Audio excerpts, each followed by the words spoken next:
I have been wanting to make this video since ages, and I kid you not, I already am pretty excited for this video because obviously it includes books. The last time I uploaded my video was 6 months ago, and I genuinely missed vlogging, and I genuinely wanted to make this video on books, but then I don't know, one or other thing kept coming.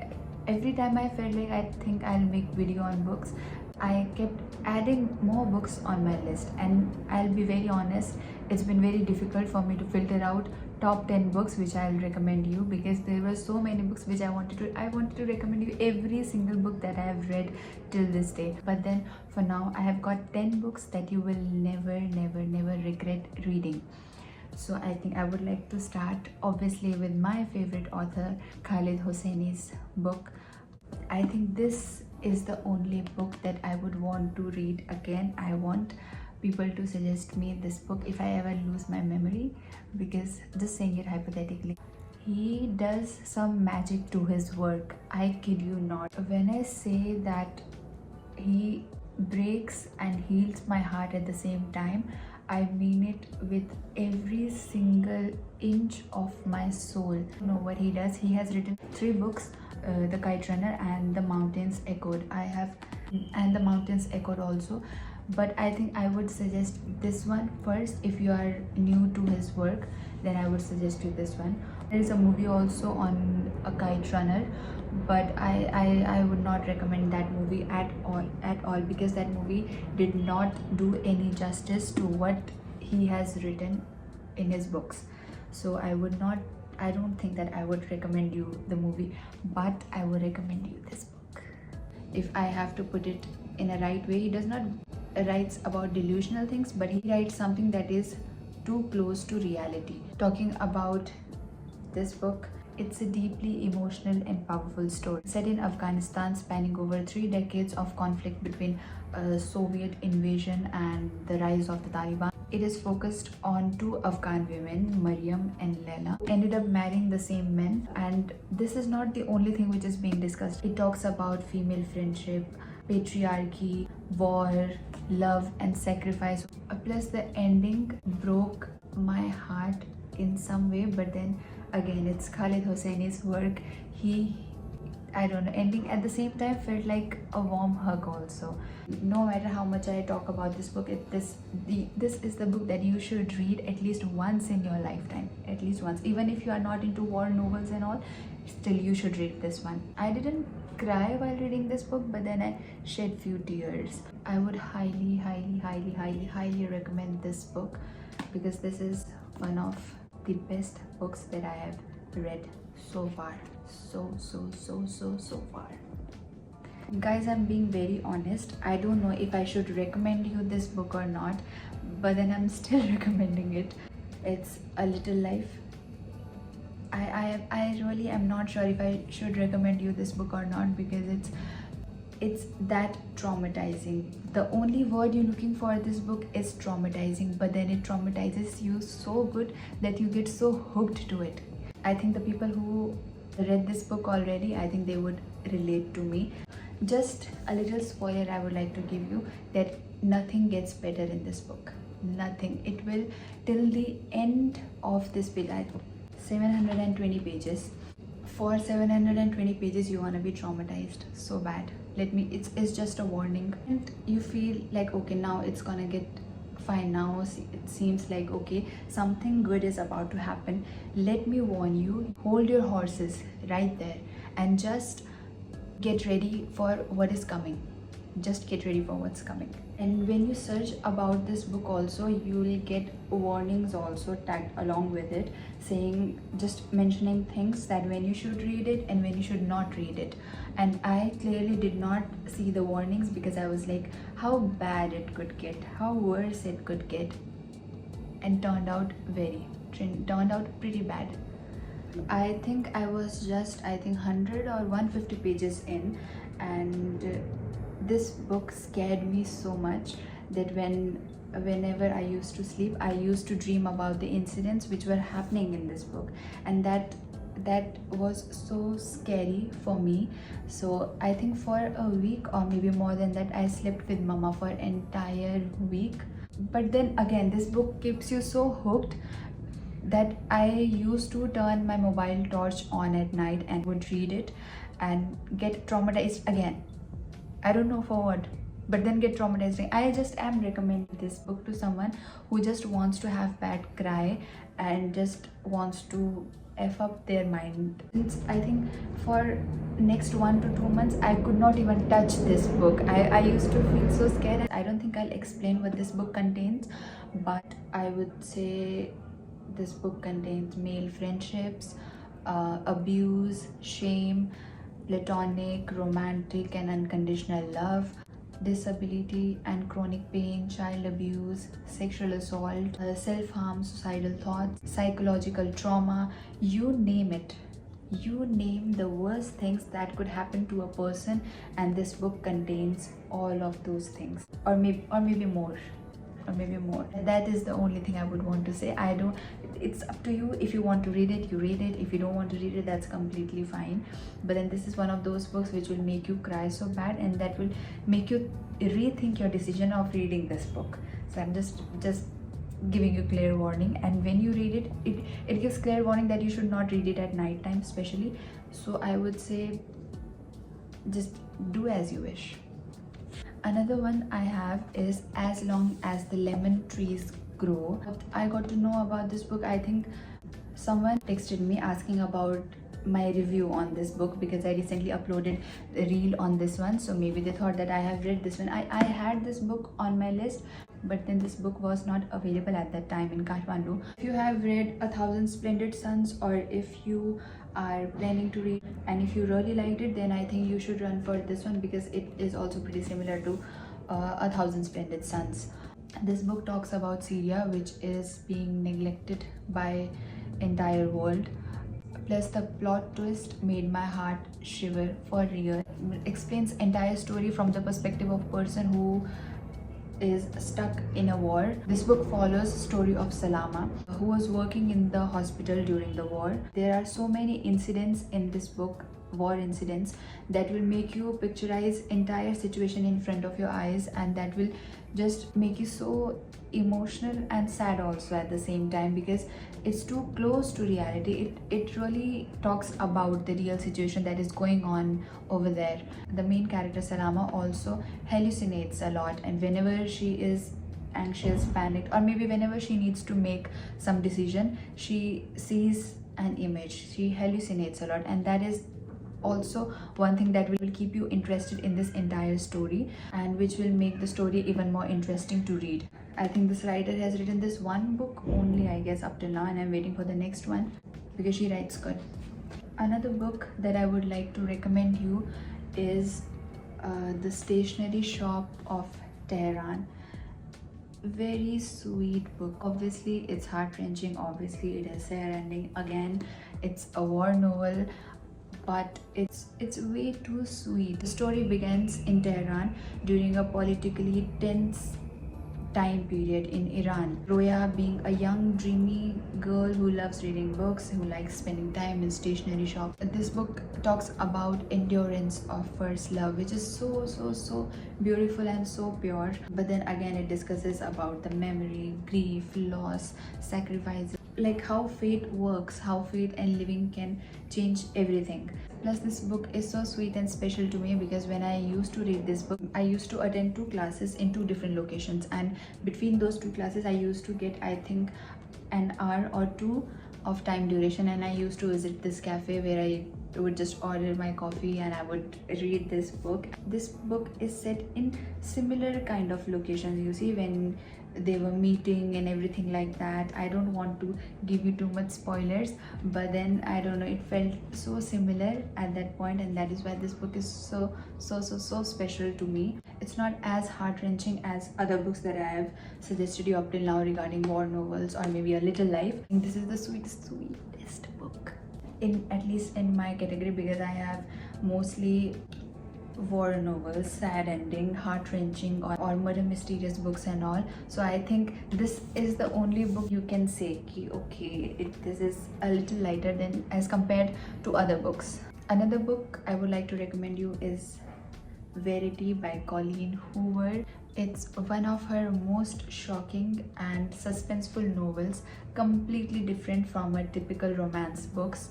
No offense to anybody who is fan of Coho, but I'm not really big fan of her work. But then again, this book shocked me. I was not expecting her to write something this crazy. They are also making movie on this book, and I really hope they'll not ruin it. This book talks about romance and thriller until the end of the page. I guarantee most of the readers, whoever will read this book, they will rethink every single thing that has happened in this book.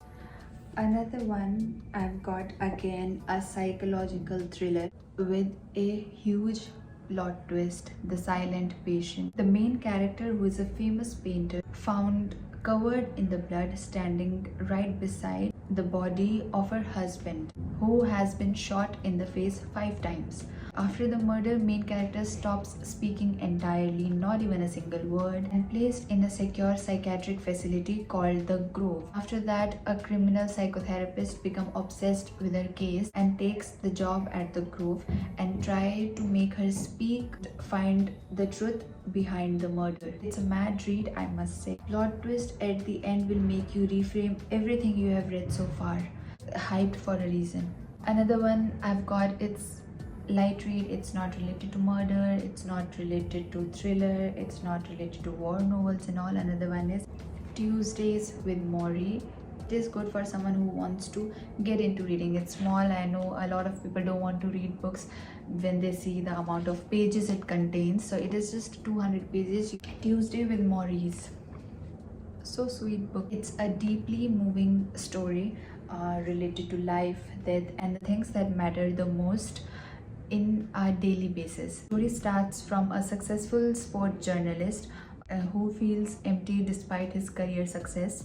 And Morrie, he was his college professor back then, and he is dying of ALS, which is a motor neuron disease. With ALS, lose the ability to walk, write, eat, breathe, swallow. It comes with a lot of muscle weakness or stiffness. Anyways, getting with the story, Morrie, who is now physically fading, shares his wisdom on how to truly live even as he was dying.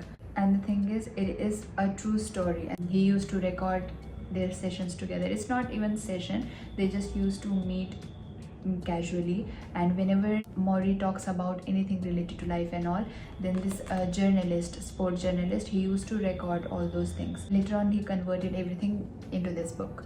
You might think that this book must be depressing because there's a dying man who is talking about life and all, but that is the beauty about this book. It's not depressing. It tells you what's important in your life. He makes you realize the value of human relationships, facing mortality and grace, letting go of ego and materialism. Plus, its writing format is pretty simple, clear, and emotional. That is why I'm recommending this book to someone who wants to get into reading. It will not make you feel like you're reading something regarding life, like, okay, this is the thing you should do, these are the things that you should ignore, and these are the things that you should talk about, and these are the things that you need to believe because everybody else around you believes that. It's just normal and simple conversation between two people and a dying man who is explaining life through his own experience. Another one I've got is, again, Good Girl's Guide to Murder. It will keep you hooked throughout the story. The story follows Pipa, who is the main character, aka P, a smart, methodical high school student who chooses a closed murder case for her college project. 5 years earlier, a teen girl was being murdered, and her boyfriend Sal Singh was being blamed and then found dead, ruled a suicide. The main character, she did not believe this official story. That is why she starts digging. She starts taking interview of people and searching online through social media and everything. And the deeper she goes, the more dangerous investigation becomes. It is a very fast pacing story. Plus, the fun thing that will keep you so much interested in reading this book is that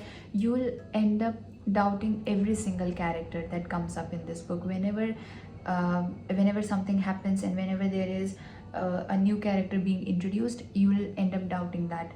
And I think there is Netflix series also in this book, but I have not watched it because I don't want to ruin what I have read.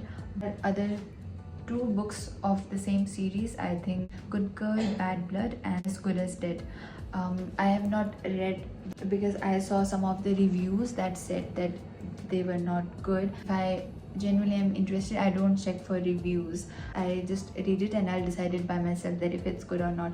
But then I don't want to ruin the book that I have read. That is why I have not watched the series also, and I have not gone for other two books also. But if you are not interested in reading, I think you can watch Netflix series also. It's not that bad. It's good, I guess, but it's obviously, books are better than movies for sure. I think anybody who is interested in books and in movies, both the things, they will agree with me on this, that books contains a lot of detailed information as compared to movies. But I think for the people who don't read books, I think they can go and watch this series also. In case if somebody has read this book and the entire series, please do let me know if I should read other books also of the same series or not. Is it good? Is it bad? Let me know about it. I want to, but then I don't want to ruin this one. That is the only thing. Now another one I've got, it's Then She Was Gone. Again, you can tell by the title what type of book this is. It's a dark, emotional, psychological thriller with mystery, grief, and shocking plot twists. The story centers on Laurel Mack, whose 15-year daughter vanished on the way to the library and was never found after that. 10 years later, Laurel's life has fallen. Her marriage ended, her relationship with her children did not work out pretty well, and she is still haunted by her daughter's disappearance. Then after a certain period of time, she meets a charming man, and for the first time in years, she begins to feel alive again. But soon, she meets Poppy, who is this new man's 9-year-old daughter, and is stunned to see that his daughter looks exactly like how her daughter, who has been vanished, looks. Now I know what you're thinking, that it could be the same, it could be her daughter and all, she vanished. That is not the story. If the story had been that much predictable, I don't think I would have suggested you guys, I don't think I would have recommended you guys to read this one. As the story unfolds, secrets about her daughter comes to light, leading to the devastating truth. Much recommended. Now last but not the least, guys, not the least, not at all, it's Never Lie by Frida McFadden. Before talking about this book, how crazy this author is. She is an American writer and also a practicing physician with specialization in brain injury. So she works with patients who have had things like strokes, memory or cognitive issues after incident. The real medical experience helps her write more realistic psychological thrillers, especially when her characters deal with trauma, mental health or physical recovery. I mean just imagine an author who deals with brain injuries at daytime. Whenever she gets time, or maybe at night time, or whenever it's possible, she writes such murder thrillers too. How crazily hot that is for someone who is into murder, mystery, thriller. A lot of things that has happened in the book, at some point you will feel maybe it could happen to a real person, because she is writing the book. Who knows if she is including real things also, and that makes it even more interesting to read. How good is that? This book, Never Lie, is the first book that introduced me to her work, and I'll be very honest, at one point I felt like, I think I know what's gonna happen, I think I can predict it. It's not even that good. People just overhyped her. It's not even worth reading as a psychological murder thriller book, because what happens with me is, if I can predict the ending and if the book ends the way I predicted it, I do not like that book, because I want something completely opposite to what I'm thinking to happen. That makes these kind of books more interesting, and I thought that this book is gonna get boring. Exactly at that moment she proved me wrong, and I love it extremely. I don't know how and when. Was not expecting that plot twist to hit that level. Talking about the book, newly married couple are house hunting in the middle of a snowstorm when they discover an isolated, luxurious mansion. The real estate agent was supposed to show them the house, who recommended them that house. That person never shows up, and soon they realize that this house once belonged to a well-known psychiatrist who has been vanished years earlier. So she used to keep her patients' recordings also. When they used to come for therapy and all, they used to sit and talk, and she used to record that, and she finds an entire section which was filled with the recording. She begins listening and learns disturbing secrets about psychiatrist patients, her personal life, and her disappearance. The more she listens to the recordings, the more she realizes that she and her husband are not the only one who is in this house, and that someone is hiding a very dark truth. If I talk about the tone and style of this book, it's fast-paced and claustrophobic, obviously. Major twists. It will feel haunting also at some point. Includes elements of gaslighting, violence, murder, and psychological manipulation and all. Such a good read. These were the top 10 books that I would recommend to you guys as of now. I have so many other books also which are pretty underrated, but then they are really very good. But then these are the books that I wanted to talk about first. If you have good book recommendation, do let me know about it, because I always am looking for book recommendation. Apart from that, I think I would like if you suggest me some song recommendations also, because I am so bored of my playlist. At this point, I have done all the shuffling things and all. I want something fresh to listen. Currently, I'm listening, not currently, I think once or twice in a year, I get into this phase where I like listening to qawwalis a lot, and I'm listening to qawwali a lot these days, but I think I'm gonna get bored of it also. So I would love if you could recommend me some nice music, or maybe some nice series also. I don't know what is wrong with me. I have tried watching so many series, pretty interesting and nice series, I tell you, but then I cannot watch past 2 episodes. I don't know, it's just not it. I get so bored about it. So if you can recommend some nice series, or maybe some nice music, or maybe you can share your Spotify list also. I'll not share it with anybody, I swear. If you have some songs that you are gatekeeping, I'll gatekeep them too. Just send it to me. You just have to trust me. I'll not share it with anybody. I want new songs for myself. I want something fresh. I'm so tired of listening to the same music. I just want something new. So if you have anything that you could suggest me, I would love to hear that. And I think I'm gonna go now. I think the outro that I made, that take care, stay safe, that was I made that outro when there was COVID, and now I think I need to change my outro also, but I have no suggestions at this point, so I'll stick to that for now. I think I'll change. Maybe I'll get some new outro also in my next video probably. So I'll see you guys in my next video. Let me know if you like this video or not. Let me know if you want to see further recommendations, because I am telling you, I have a lot of books that I want to recommend you. Let me know about it if you like it or not. I'll see you guys again in my next video. Till then, take care, stay safe.